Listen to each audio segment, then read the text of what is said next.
O recinto feiral de Pontevedra colle estes días a cita máis importante en educación e formación da provincia. Un evento onde se dan cita a centos de estudantes e profesores co obxectivo de coñecer a oferta dos centros educativos de Galicia. Viñemos de visita a ver unhas charlas para máis ou menos saber o que queremos facer no día de mañá. A veces cuesta mucho dar el paso y conocer pues todo lo que hay en el mundo laboral y pues aquí lo conoces bastante bien. Para después saber lo que queremos hacer y ver las opciones. Son moitos os alumnos que se achegan ata aquí tendo xa unha decisión clara sobre o seu futuro profesional. Sen embargo, a maioría deles encontran neste salón novas oportunidades de formación. Hay algunos que piensan aún si ir a por bachillerato o por ciclo, algunos que no quieren hacer nada, pero la mayoría no sabe aún si escoger una cosa o la otra. Moitos de nós non temos ben claro o que queremos facer, entón creo que é bastante importante. Este ano en Edugal están presentes 55 expositores, dende empresas de TIC e robótica, pasando por outras de idiomas e formación no estranxeiro e rematando con escolas de danza, conservatorios ou escolas de moda.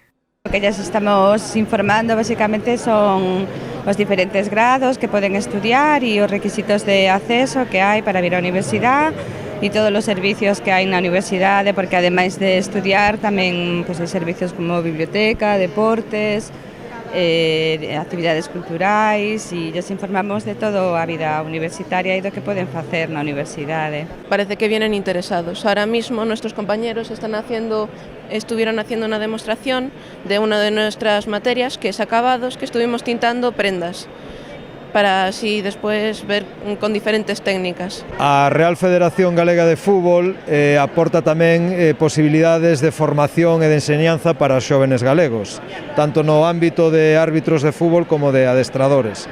Especialmente estamos poñendo foco nas vocacións arbitrais e nas vocacións de adestradores para o futuro. Que pretendemos? Pois que ter moitos alumnos para que salgan preparados para dedicarse profesionalmente ao mundo do cómic e ao mundo da ilustración, porque en Galicia afortunadamente temos moi boa canteira de debuxantes, de xente que sabe contar as súas propias historias e que ten moito que contar, e queremos ser unha escuela que ocupe ese espacio que non hai na formación pública, para que estas persoas salgan preparadas para poderse dedicar profesionalmente a esto. Un poco explicarles lo que es cada grado y bueno, intentar también captarlos, pero bueno, por lo menos aclararles las ideas, que muchos de ellos pues sí es verdad que no tienen muy claro la diferencia entre un grado de ingeniería eléctrica y un grado de ingeniería de tecnologías industriales, por decir algo.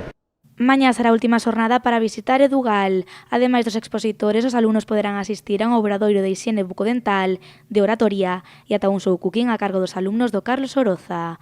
O horario será de 10 da mañá a 3 da tarde.